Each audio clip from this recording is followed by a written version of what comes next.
Petron Sprint. Lalagay tayo sa motor ni Gilbert. Si Gilbert, oh. Yun, oh. So magto-top up siya ng Petron Sprint SR800 na langis para sa kanyang Euro RKS motor. Walang adjuster si Gilbert. Ah, sa'yo na yan. Nipisan mo lang. Nipisan mo lang. Para hindi masyadong bumilog. Ayun, oh, sakto lang. Oh, ayun. Okay na. Ang galing. Tago mo na yan, ha. Ayun, oh. Petron Sprint.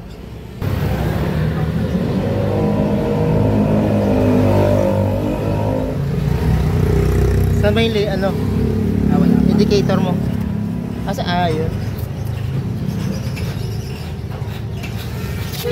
Yan pala yung indicator niya. Yeah. Yun, oh. Saling tagumpay. So ayan, oh, shout out. Thank you. Ayun.